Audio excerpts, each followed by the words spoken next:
Labą dieną. Pradėkime aplinkos projektų valdymo agentūros mokymus. Šių mokymų tema – skydinės renovacijos metodikos pristatymas. Pranešimą skaitys UAB Smart Continent Management Institute atstovas Aurelijus Jarusevičius. Mokymų metu kviečiu užduoti klausimus, rašyti juos klausimų skiltyje. Mokymai bus įrašomi, o jų įrašas skelbiamas internete. Perduodu žodį Aurelijui, galite pradėti. Labadiena visiems, kaip ir pristatė esu Aurelijus Jarusevičius, Smart Content partneris. APA užsakymų rengiame skydinės renovacijos metodinės rekomendacijas, vertiname esamus pilotinius projektus, tai dabar pasidalinsiu prezentaciją ir trumpai viską atsakysiu, paskui galėsime atsakyti į klausimus.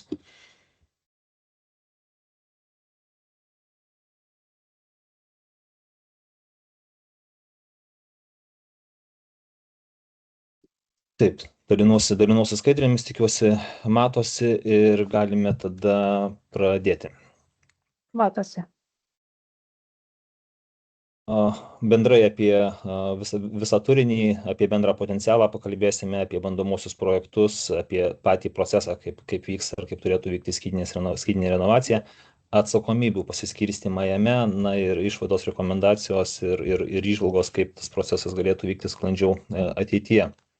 Tai pati skydinė renovacija, turbūt dauguma yra girdėję ir susipažinę, galimybė renovuoti pastatus gamykloje surenkamais skydais, tai yra dalį operacijų perkeliant į gamybą, į techniškai palankesnes sąlygas ir statybvietėje paliekant tik tai mažesnę dalį išorinio atitvarų apšiltinimo darbų, tai yra skydų sumontavimo. Užsienio šalyse ta praktika yra naudojama jau seniau ir yra pasiteisinusi. Nyderlandai, Vokietija, Prancūzija ir mūsų kaimynai Estai tuo metodu naudojasi, galbūt skirtingos technologijos, bet pats principas iš tikrųjų tam, kad kiek įmanoma sumažinti darbų trukmę statybvietėje, kiek įmanoma sumažinti diskomfortą gyventojams ar viešųjų paslaugų teikėjams, jeigu tai yra viešojo sektoriaus įstaigos. Ir tokiu būdu užtikrinti energinio naudingumo gerinimą. Patys skydai yra galimi įvairiausių modifikacijų, pas mus yra kol kas NTI patvirtintas, man atrodo, dviem sistemom, tačiau iš esmės jie savyje gali talpinti ir daug komponentų, ir šildymo ir vėdinimo sistemų elementus, integruotus saulės modulius, iš tikrųjų maksimaliai parengiant gamykloje ir sumontuojant ant pastato. Galimi ir įvairūs architektūrinės išvaizdos apdailos medžiagos, vėlgi priklausomai nuo pačių sistemų sertifikavimo, bet to skydinę renovaciją galima derinti su kitais renovacijos, tarkim, tradiciniais būdais, ar tai būtų ventiliuojamas fasadas ar struktūrinio tinko fasadas. Įvertinant perėjimus, galima tą metodą padaryti kombinuotą.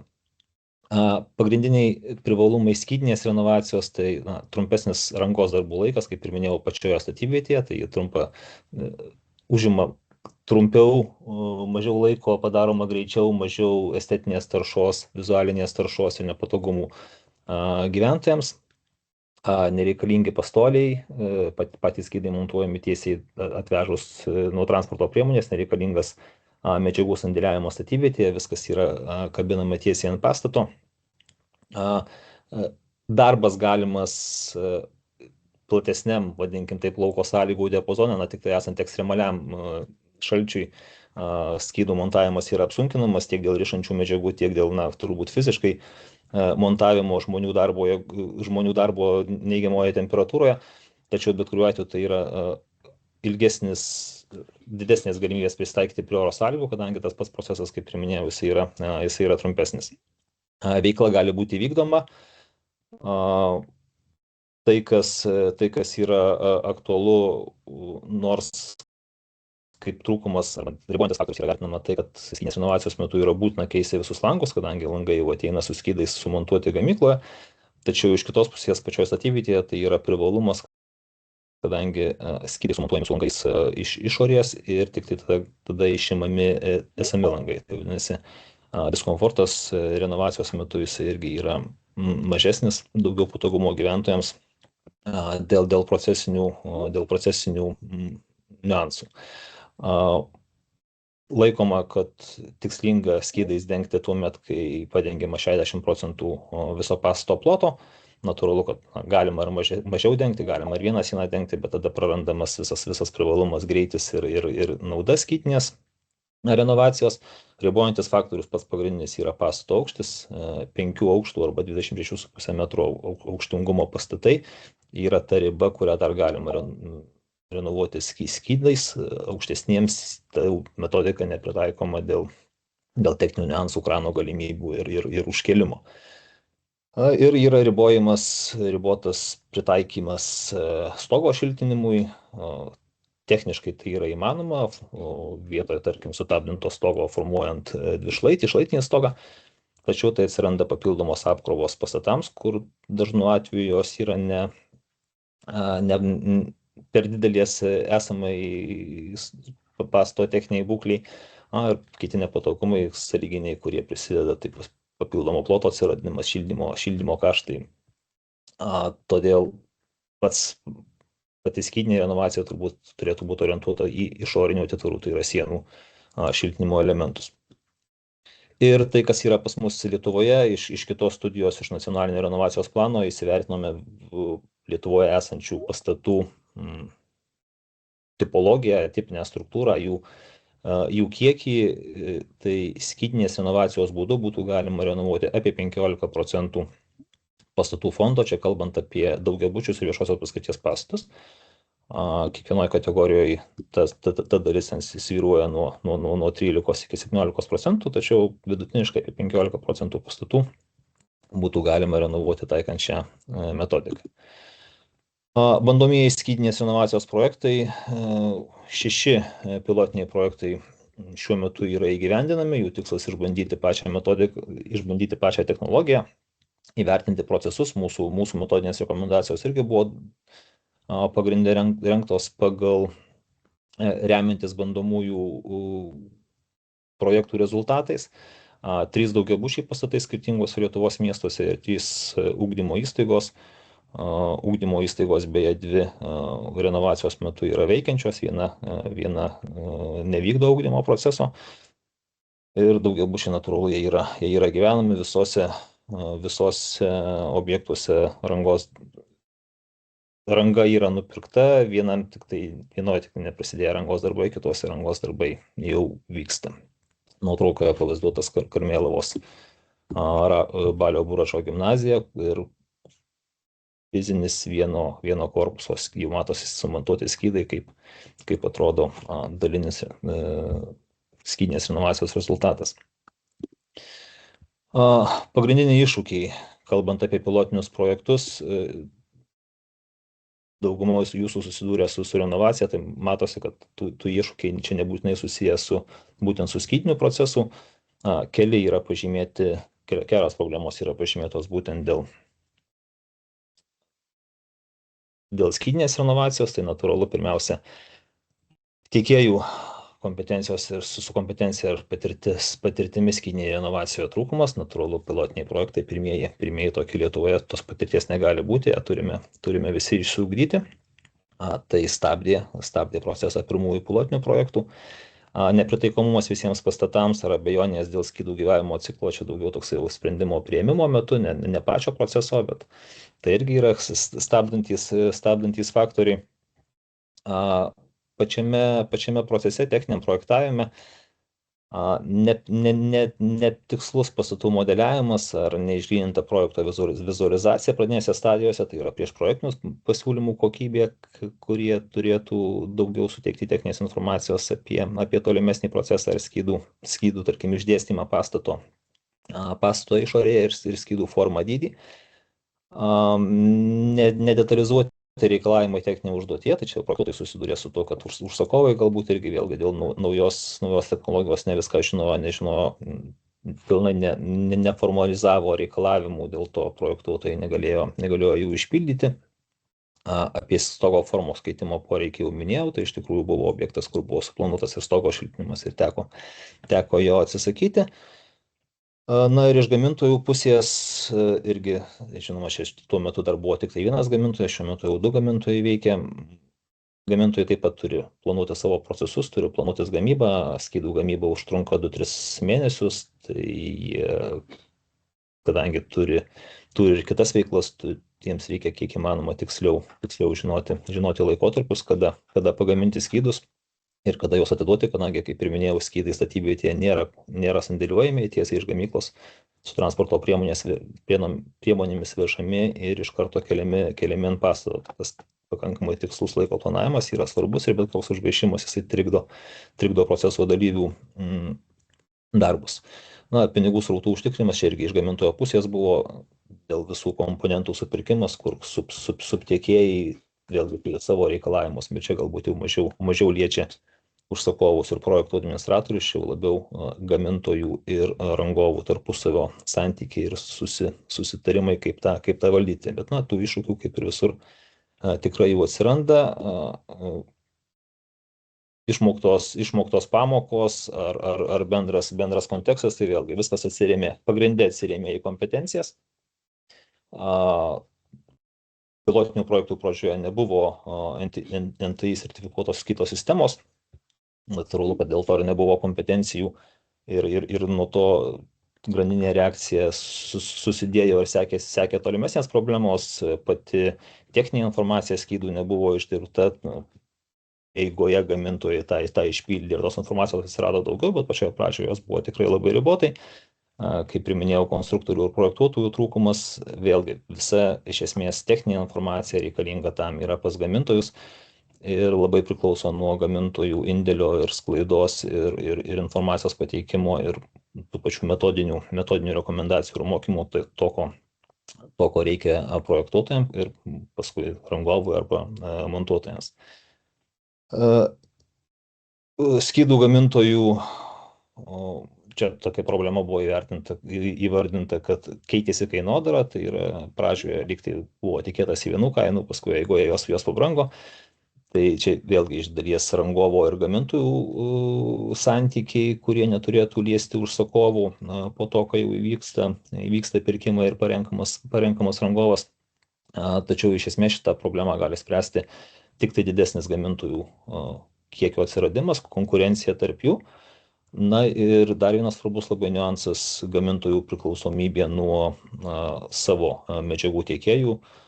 Pirmuose sertifikuotose skyduose iš tikrųjų yra konkrečios medžiagos, kurios daugeliu atveju užtikrinamos tik tai iš vieno tiekimo šaltinio, tada tokiu atveju ir gamintojas tampa savo tiekėjų įkaitais, be didesnių pasirinkimų, ar tai būtų tvirtinimo elementai, ar tai būtų išorinės apdailos medžiagos.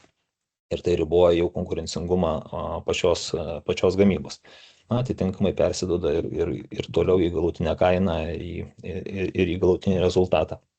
Rekomendacijų projektavimui tuo metu dar nebuvo, dabar jos jau yra, tai vėlgi didžiąja dalimi visos tos pamokos, kurios buvo išmokstamos, tai dėl technologijos naujovės, dėl visų techninių specifikacijų parengimo, pateikimo, dėl metodinių rekomendacijų, kas liečia iš gamintojo pusės pateikimą kitiems proceso dalyviams. Pats skydinės renovacijos procesas, kaip jisai turėtų vykti nuo pradžios iki galutinio rezultato, iki statinio pridavimo, tai patys etapai, jie yra tokie patys, kaip ir kitose renovacijose metoduose, tai pasirengimas pastato atnaujinimui, projektavimas ir pati ranga. Kiekviename iš tų etapų, jeigu vertinam skydinę renovaciją, atsiranda tam tikri elementai, kurie yra papildomi ir kurių nereikėtų tradicinės standartinės renovacijos būdu. Tai pavyzdžiui, pasirengimo etape prieš rengiant arba investicijų planų rengimo metu yra tikslinga vertinti pastato galimybę renovuotis skydais ir tuo pačiu atlikti bent jau minimalias techninės ekspertizes, tam, kad kiek įmanoma anksčiau identifikuoti galimas problemas arba patvirtinti, kad renovacija skydais yra galima arba jeigu negalima, ją kuo anksčiau atmesti, kad negaišti laiko ir resursų. atnaujinimo projektavimo metu atsiranda papildomi elementai tokie kaip pastato 3D skanavimai, kurie yra reikalingi kokybiškam išpildymui. Na, natūralu rangos metu skydų montavimas, tai montavimo procedūra, kurią vėlgi montuotojai turėtų turėti idealiu atveju kažkokius gamintojų atestatus arba bent jau mokymus būtų praėję, kad technologinis procesas montavimo metu būtų išlaikytas ir, žinom, kokybiškas gaminys netinkamai sumontuotas, tai neužtikrina galutinio rezultato. Tai tie etapai iš tikrųjų panašus, iš eilės per kiekvieną inicijavimo metu, apart to, kas yra daroma standartiškai, architektūros kraštovaizdžio kultūros paveldo, pastato energinio naudingumo sertifikavimas ar viešųjų pastatų energijos vartojimo auditas, tai, kas yra daroma standartiškai, papildomai atsiranda pastato tinkamumo atnaujinimui skydais vertinimas. Tai šiame etape reikėtų įsivertinti, jeigu yra noras, iniciatyva ir matymas, kad tam pastatui galima būtų pritaikyti skydinę renovaciją, būtent šiame etape yra tikslinga įvertinti tinkamumą ir atskirais atvejais daryti ir papildomas ekspertizės, sekančios skaidrėje aš šiek tiek detalizuosiu apie tai. Na, tada priklausomai nuo rezultatų, iš tiesų, vėlgi standartiškai alternatyvų formavimas, šiuo metu reikia parengti 2 alternatyvas, jeigu sakome, kad po tinkamumo įvertinimo skydinė renovacijos variantas yra tinkamas ir priimtinas, teoriškai galbūt reikėtų netgi 3 daryti, bet mes rekomenduojame ne mažiau kaip 2, vadinasi, skydinės renovacijos pasirinkti kaip vieną iš alternatyvų dėl to, kad, kaip ir minėjau, galbūt greitesni procesai ir mažiau nepatogumo gyventojams. Na ir likusi alternatyva, ar tai būtų standartinis ventiliuojamas fasadas ar šiltinimas standartinėmis priemonės ir sutinkuojamų fasadų. Vėlgi, arba gyventojų, arba pastato valdytojo sprendimas, kiek tų alternatyvų, ar jas 3 rengti, ar tik tai 2 pasirinktas. Alternatyvos investicijų planai, lėšų poreikis, galutinis sprendimas ir tada jau galima keliauti į projektavimo etapą. Tai kalbant apie tinkamumo vertinimą, kaip vieną iš elementų šiame etape, yra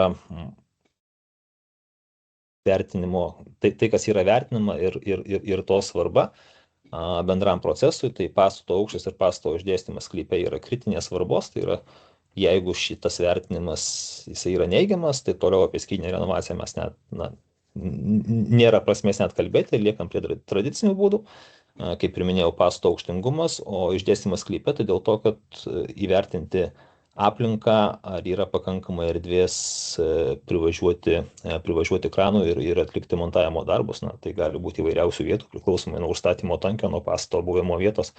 Ne visur tai techniškai bus galima padaryti. Tai šie yra kritiniai vertinimo elementai. Didelės svarbos elementai, kurie gali riboti arba gali sukelti papildomų kaštų naudojant skydinę renovaciją, tai yra pastato sienų medžiagiškumas, pastato forma, ar jisai tai ciklingos formos, ar, tarkim, stačiakampis, ar daug išskirtinių architektūrinių elementų. Išorinis sienos sluoksnis, ar tai yra laikatysis, ar tai yra dekoratyvinis, ar jeigu dekoratyvinis, ar lengvai galima pasiekti laikančiąją sieną tvirtinimo elementams sumontuoti. Pačių sienų būklė ir apkrovos rezervas, ar iš tikrųjų, jeigu, tarkim, stogas, tai kalbant apie pasirinkimą vis dėlto montuoti skydai šiltinti stogą, tai apkrova, bet ir pačių sienų ir pamatų apkrova yra svarbi, kadangi skydų sumontavimas sukelia papildomas apkrovas, kurias reikia įvertinti prieš pereinant prie šito proceso. Na ir mažos reikšmės iš tikrųjų tai yra reikšmingi kriterijai pačiai renovacijai, bet jie taip yra apibūdinami kaip pačios renovacijos, o ne būtent skydinio metodo pritaikomų. Tai jie yra svarbus įvertinti, tačiau ne kritiniai šiam metodui. Ir tas vertinamumas iš tikrųjų taip ir vyksta. Čia toksai nupieštas maždaug modelis, kaip būtų galima įvertinti. Pirminis pastato vertinimas, kuris iš esmės jisai yra atliekamas teoriniam lygmenyje, tai yra pagal dokumentus, nelendant fiziškai į pačią pastato struktūrą ar ten techninius matavimus, tai kaip ir minėjau, kritiniai rezultatai. Aukštingumas 26,5 metro, 5 aukštų pastatas neaukštesnis ir priėjimas prie pastato, ar galima montuoti skydą. Jeigu šitie du kriterijai netenkinami, renovacija skydinė metodų yra negalima.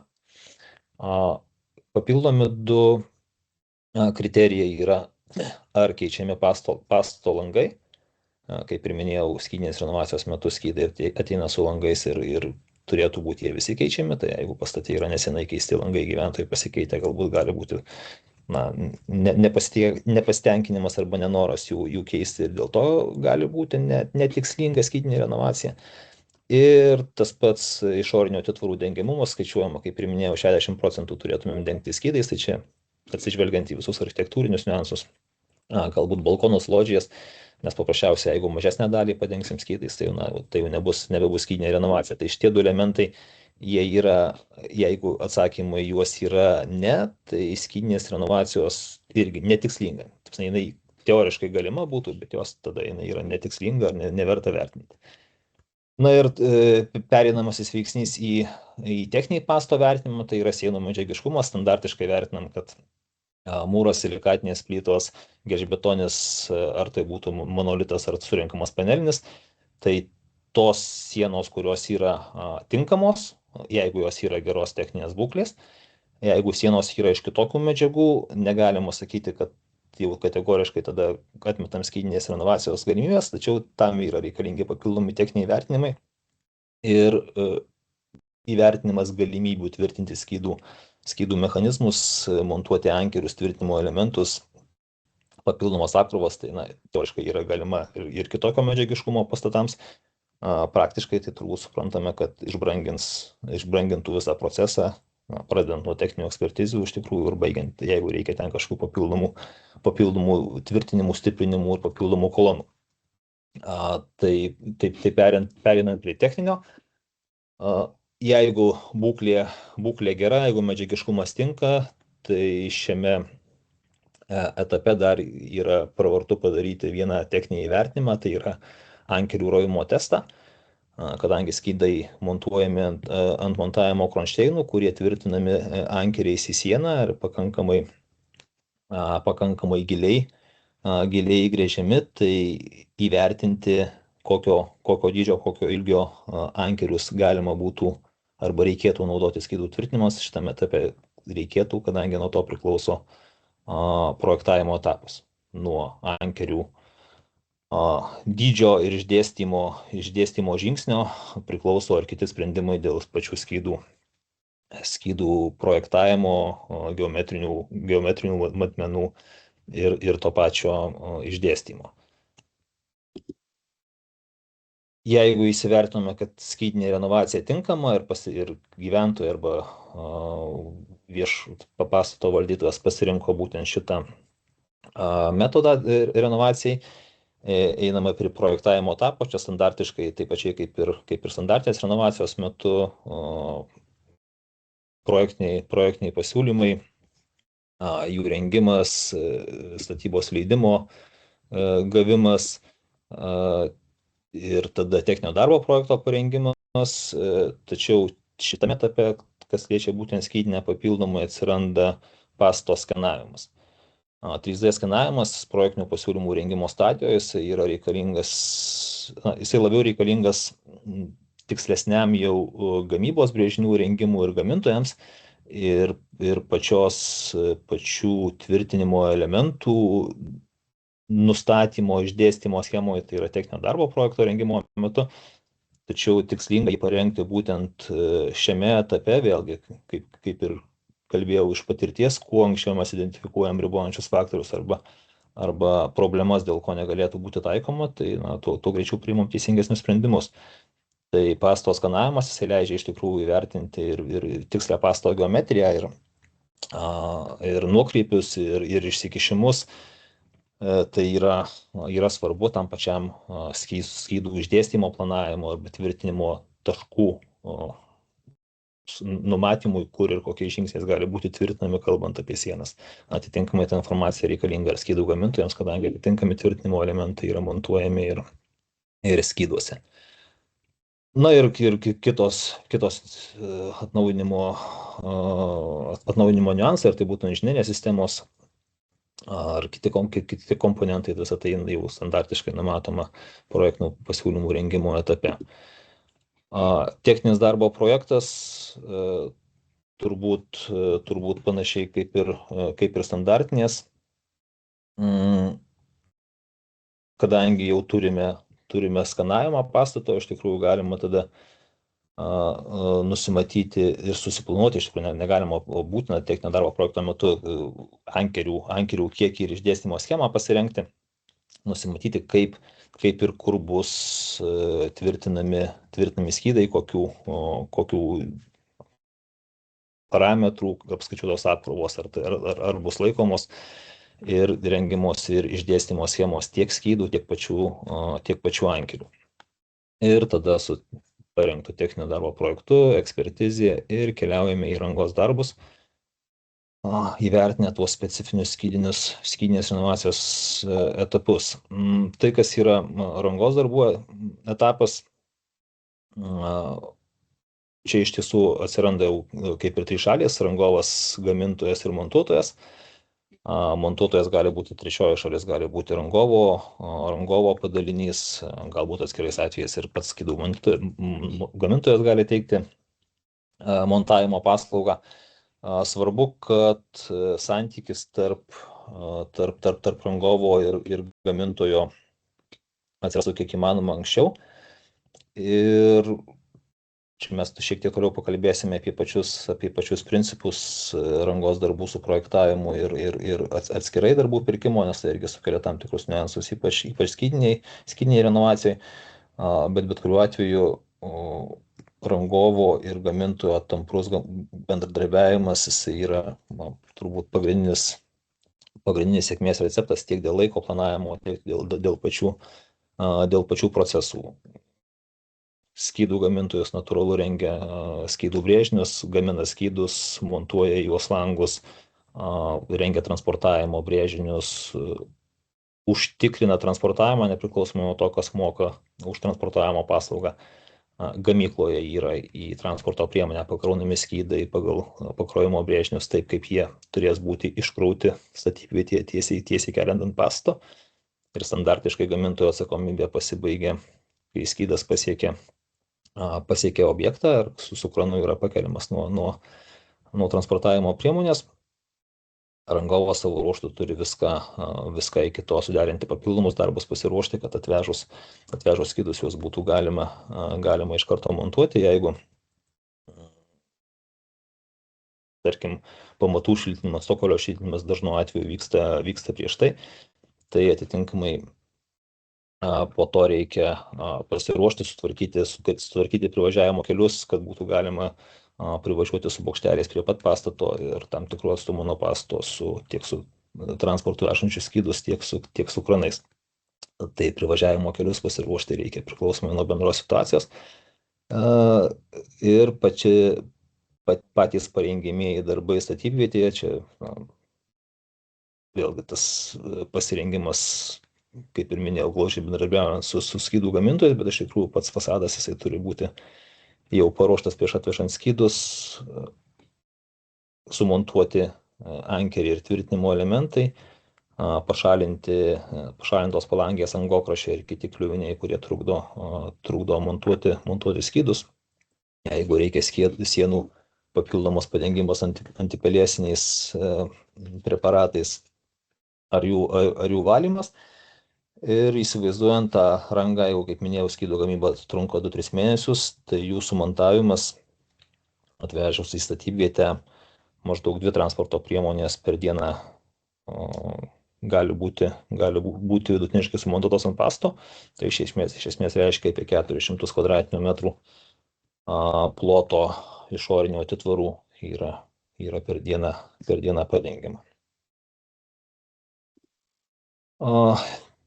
Tos versijos, kai yra projektavimas, ranga su projektavimo ar projektavimas atskirai, šiek tiek skiriasi procesas, bet turbūt pagrindinis dalykas, kas yra aktualiausia projekto administratoriams arba užsakovams, savininkams, Tai turbūt reikšmė tiek rangos kainai, tiek proceso trukmei. Tais atvejais, kai yra parengiamas techninis projektas ir pagal jį yra vykdomi viešieji pirkimai ir perkama ranga, rangovui šiek tiek lengviau, kadangi jisai žino sprendinius ir jisai gali galbūt tiksliau pasiskaičiuoti kainodarą, ar tas kaina, pavadinkim taip, yra sąžiningesnė arba labiau pagrįsta. Tačiau potencialiai taip gali pasunkėti pats procesas, nes rangovas nebeturi tiesioginio ryšio ar privalomo ryšio su projektuotoju, projektuotojas atsiskaito užsakovui ir tai tik tai turbūt trišalių bendradarbiavimų galima užtikrinti sklandų darbą. Žinoma, visą laiką yra galimybių, kai yra geranoriškai susitarima, bet dažnai būna, kai jau atsiranda kažkokia problematika, tada jau yra sunkiau valdyti tą situaciją, kai nėra tiesioginio įsipareigojimo. Ir bent jau iš pilotinių projektų vertinimo tie procesai, kur buvo iš pradžių projektuojama ir paskui perkama ranga, jie užtruko ilgiau, vadinasi, pats proceso trukmė jinai yra ilgesnė. Žinoma, čia dar reikėtų vertinti ir kitus faktorius, kurie buvo pilotiniuose projektuose. Tais atvejais, kai perkami ranga su projektavimo darbais, atsiranda šiek tiek rizika galbūt permokėti dėl to, kad rangovas jisai dalyvauja viešuose pirkimuose nežinodamas techninių sprendinių ir jam tada reikia papildomai vertinti rizikas, galbūt apsidrausti nuo nenumatytų kažkokių elementų. Tačiau po to visas procesas, kai rangovo rankose yra ir santykiai su projektuotoju ir tikėtina jau santykiai su gamintoju, toliau visas procesas yra valdomas kur kas sklandžiau, kur kas greičiau reaguojama į galimus iššūkius, į pokyčius ir priiminėjami sprendimai. Tuo labiau, kad šiuo atveju, kaip ir gaunasi rangovas tarpinis subjektas tarp projektuotojo ir gamintojo, tačiau tai irgi yra svarbu vėlgi atsižvelgiant į tai, kad atskiri gamintojai naudoja ne visiškai identiškas technologijas ir gali būti kažkokių specifinių niuansų dėl tvirtinimo elementų, pavyzdžiui, kuriuos projektuotojui reikėtų žinoti prieš projektuojant, kaip ir kokios techninės sąlygos arba niuansai egzistuoja būtent to konkretaus gamintojo metodikoje. Tai dėl to valdymas vienose rankose šiuo atveju per rangovą jisai padaro procesą kur kas efektyvesnį.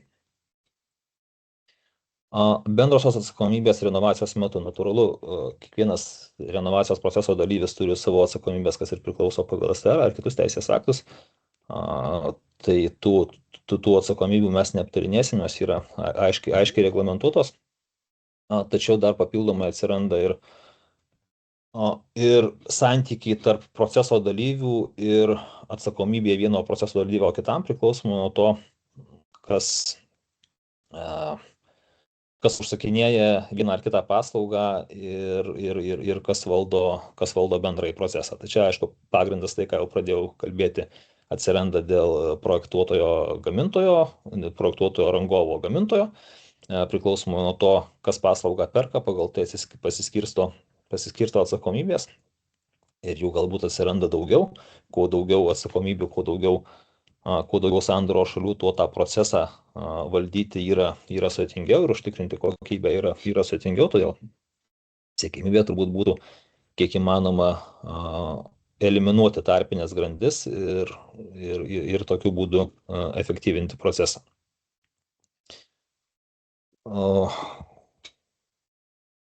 Tai, kas yra prieš statytoją, prieš projekto administratorių, tai aišku, viskas yra standartiškai, tai yra ir sprendimai priimami ir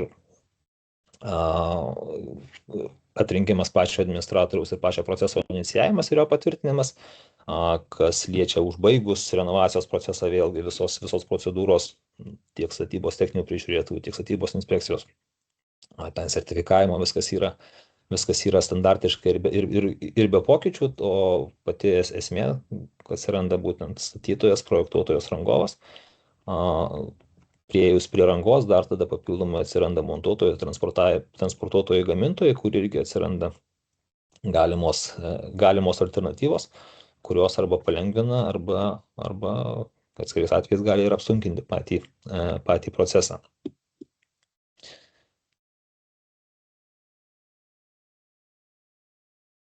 Skirtingi, taip, čia iš tikrųjų tai ką ir kalbėjau, ir kaip atrodo atsakomybė, tada kas už ką atsakingas, jeigu skirtingas įsigijimo būdas.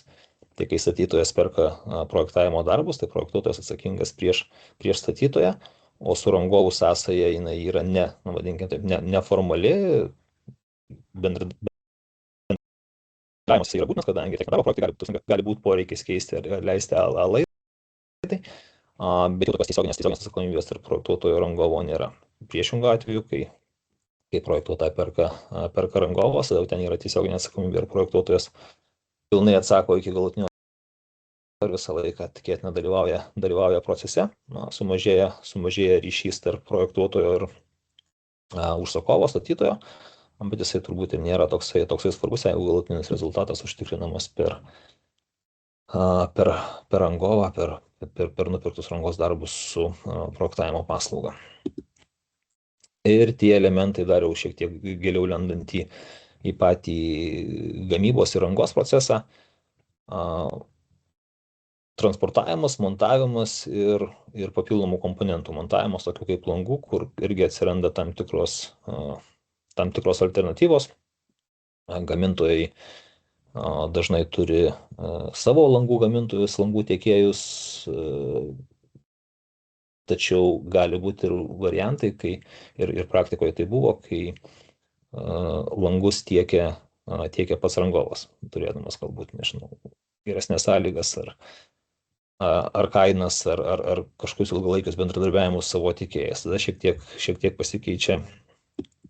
pasikeičia ir atsakomybės tarpusavio ir procesų eiliškumas, tačiau bet kuriuo atveju už kiekvieną gaminį atsako to gaminio gamintojas, už pateiktas medžiagas, tarkim, jau tada tų medžiagų teikėjas.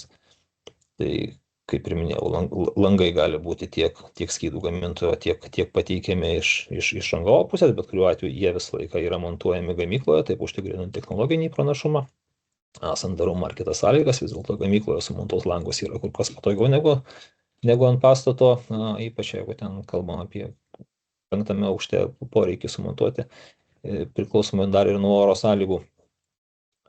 Ir transportavimas, kaip ir minėjau, nepriklausomai nuo to, kas moka fiziškai, kam yra išrašoma sąskaita už transportavimą, jisai bet kuriuo atveju yra tarpinė grandis tarp gamintojo ir dalį atsakomybės prisiima prieš gamintoją, dalį prieš, tarkim, prieš rangovą, jeigu rangovas moka.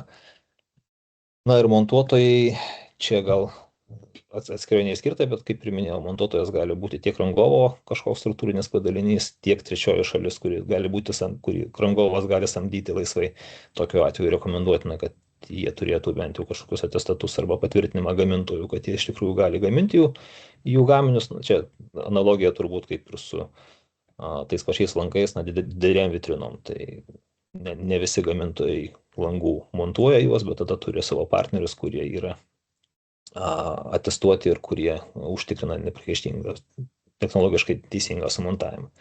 Tai tos pačios taisyklės turėtų būti taikomos ir pačių skydų montuotojams. Kaip palengvinti visą procesą, ar ką reikėtų nusimatyti iš anksto, žinoma, eliminuojant ten tus veiksnius, kurie galbūt nepriklauso nuo užsakovų, tai technologiniai procesai, papildomos informacijos iš gamintojų pusės, kompetencijos projektuotojų, tai natūraliai turbūt turi atsirasti su rinkos plėtra ir su technologijų išvystymu ir su konkurencijos atsiradimu. Tačiau kas liečia patį procesą, kiek gali inicijuoti užsakovas, tai projektavimo reikalavimai, TDP rengimo metu reikia detaliai suprojektuoti ir išspręsti visus konstrukcinius mazgus, įsivertinti jungtis tarp skirtingų šiltinimo būdų, jeigu jie yra naudojami mišrūs. Techniškai pagrįsti sprendimus, kurie užtikrina pastato atitvarų vientisumą, sandarumą, šilumos izoliacijos sluoksnio tęstinumą ir tinkamą drėgmės režimą. Tai kritiniai tie elementai, kurie yra perėjimo, tai bet kuriuo atveju yra cokolis, nes tikrai pamatai nėra šiltinami skydais. Tai cokolis, kur yra pereinama prie kitos šildymo sistemos, yra parapetai, kur yra pereinama prie stogo šildymo sistemos.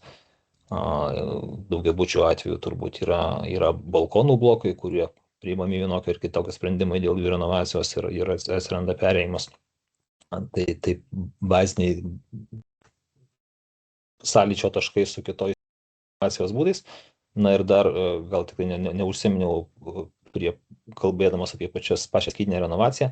Šiuo metu taikoma technologija, jinai ant pastato sienos su tarpais, kurie paskui yra užpildomi tokiais pačiais sluoksniais, kai iš ko yra pagamintas skydas. Tai vadinasi, bet kuriuo atveju vien tik tai skydų sumontavimu išorinio atitvarų šiltinimas nesibaigia. Dar papildomai reikia ir užtikrinti tarpų apšiltinimą, atitinkamai ir visą sandarinimą ir kokybišką, logiškai perėjimą tarp jau sumontuoto skydo ir vietoje montuojamų elementų. Taip, tai kaip ir minėjau, mazgai, konstrukcinis patikimumo, sandarumo, šiltumo, vandens nuvedimas. Tai yra svarbus dalykai. Techninė užduotyje, formuojant techninę užduotį, aiškiai reikia nurodyti, ar fasado skydai tiekiami su gamykloje įrengtomis sandarinimo plėvelėmis ir membramomis, kaip tai bus jungiama su tradiciniais fasado sprendiniais, kokie sprendiniai yra įrengiami mokykloje, kokie statybvietėje, kokie yra galimi geometriniai nuokrypiai ir montavimo tolerancijos dalis, tarkim, pastato netolygumų ar nuokrypių galima kompensuoti pačio skydo pagalba, kadangi vidinis skydos sluoksnis yra minkštas ir jisai leidžia berods iki 5 cm prispausti skydą labiau, tai vadinasi minimalūs nuokrypiai gali būti išlyginami būtent skydų arba kažkokių papildomų sprendinių nereikia. Taip pat skydai, kadangi jie montuojami su tarpais, jie turi šiek tiek laisvumą berods 7 cm ant tvirtinimo elementų, kai nėra būtinybės, turbūt nerealu būtų visiškai tiksliai milimetran pataikyti tvirtinimo elementus, tai ta šiek tiek eiga yra būtent tam, kad pavyktų užkabinti ir sureguliuoti skydą. Tai reikalavimai tvirtinimo sistemoms ir atraminėms detalėms, kas yra svarbu, ir kontrolės bandymų ir priėjimo kriterijai, kas yra taikomi gamybos ir montavimo etapuose. Dar tas elementas balkonų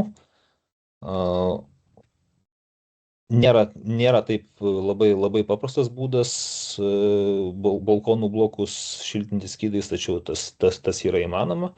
Tai bendrai vertinant skydinės renovacijos turbūt galimybės yra toksai, galima balkonus esamus demontuoti.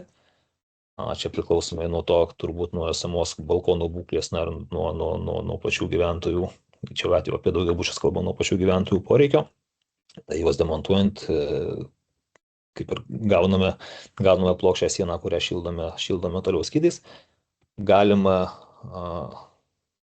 integruoti esamus balkonus į šildomą tūrį, tai vadinasi, tada skydai dengiasi ant išorinės balkonų dalies, sudėtingiau, galbūt brangiau, bet tą galima padaryti.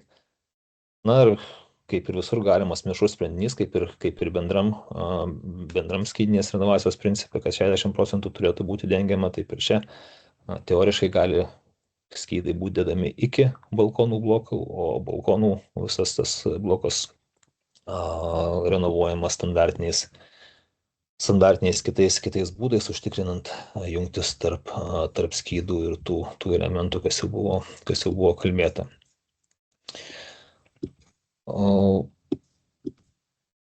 Tai pagrindiniai sėkmės veiksniai, tai priešprojektiniai tyrimai ir duomenų tikslumas,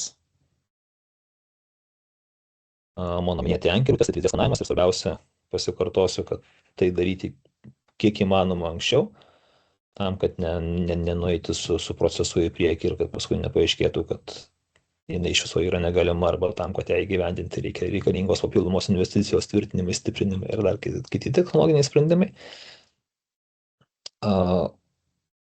Projektavimas, gamyba, montavimas, idealu, kad tai būtų integruotas sprendimas. Jeigu vis dėlto skirtingi projektuotų, ne vienos rankos projektavimas ir